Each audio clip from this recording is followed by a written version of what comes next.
Today, the University of KwaZulu-Natal is hosting a launch of isiZulu books and human language technologies in Durban. The technologies and books being launched are viewed as an achievement that will enable the isiZulu to be established as a medium of instruction in academia. The University Language Planning and Development Office has been researching and developing these technologies for a number of years. And joining us from our Durban studio is Dr Langa Khumalo. He is the director of the University's Language Planning and Development Office at UKZN. So good to have you. Welcome to Morning Live, Dr Khumalo. Thank you very much, Leon. All right, Dr Khumalo. Thank you very much, Leon. It's an absolute pleasure. When I said Dr Khumalo, I was expecting our soccer star to suddenly appear there, but it's good to have our language star instead appearing on the screen. Lovely to have you in our Durban studios this morning. So you are also developing a glossary from English to isiZulu for specific disciplines, and we hear that architecture is the first one to be completed. What is the aim of all of this? Thank you very much, and good morning, Leanne. The University of KwaZulu-Natal has a language policy that seeks to intellectualize isiZulu so that it becomes a language of teaching and learning, research and innovation. So the initiative is to capacitate isiZulu so that it becomes a language in the academy that can be used in the knowledge economy, in teaching and learning, in research, in innovation, science. And in order to achieve that, you need to capacitate the language so that the language can have the capacity to discuss complex scientific material just like English and other well-developed languages of the world. How important is it for people to be given access and choice in terms of language? The bulk of our students actually speak isiZulu at UKZN. About 65–67% of our students speak isiZulu.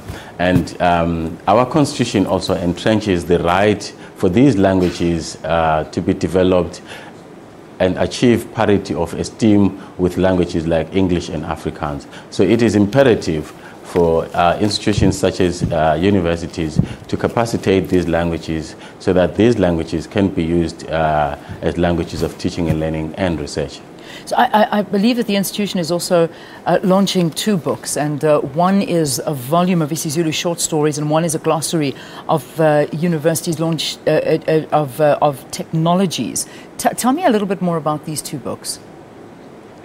Yes, we have these two books, Inhlamvuyelanga, which is a creative genius of budding and established writers in isiZulu, just to harness the skills of the speakers of the language so that they actually show that the language has the capacity to discuss mundane, everyday experiences and also complex experiences that mirror the technology that we live in. So you have stories that are varied in their thematic concerns and that discusses both our history, our present, and the complexities of our present life in this anthology. And the second book, as you did indeed mention earlier, is a culmination of a process of developing terms in isiZulu in various disciplines, and architecture is the first of the series of disciplines that we are going to be publishing, just to show that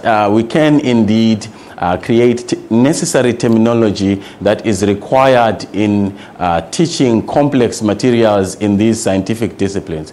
So the first was architecture, which had a robust team that actually took the processes of actually first creating the terminologies and taking them through the PANSAL processes of consultation, verification, and standardization. And beyond that, in order to establish what we call end user access to these terms, create this kind of literature so that our students can access that literature, access the terms used in context in the study, and enhance their understanding in both English and isiZulu of these complex materials that they engage with in a day-to-day learning experiences. So architecture is our first, and we are going to serialize some of the technical terminologies that we have developed in disciplines such as anatomy, nursing, physics, environmental science, biodiversity, economics, accounting, and so on. We have developed those terminologies through a heavy investment by UKZN in developing these complex terminologies in these specific disciplines. Fantastic. Dr. Khumalo, it sounds amazing. Just close it up for us. An exam paper in isiZulu, is that on the cards? Yes, it is on the cards, and our university language policy provides for the students' right to access information in both English and isiZulu, but in the long term, because the first exercise, and indeed I think UKZN is doing a right thing to first cultivate the language so that the language can have the capacity to engage with these complex processes. And once that the language has achieved that, then we can introduce the language in its full complexity in the teaching and learning. And indeed, examinations are the ultimate target, that our students should be able to have the questions both in English and isiZulu in an exam, so that they, because the idea is the passing of knowledge, engaging in knowledge, and the knowledge is a complex thing in itself, but Indeed. Language is an enabler in accessing that knowledge. And Indeed. The language is imperative in that sense, and providing that knowledge in a language that the students understand is vitally important. Doctor, we have to leave it there, but that's it's very, very important. Thank you so very, very much for joining us. Dr. Langa Khumalo is the Director of the University Language Planning and Development Office at UKZN. Let's take a quick break. When we return, Valen bringing us the sports news.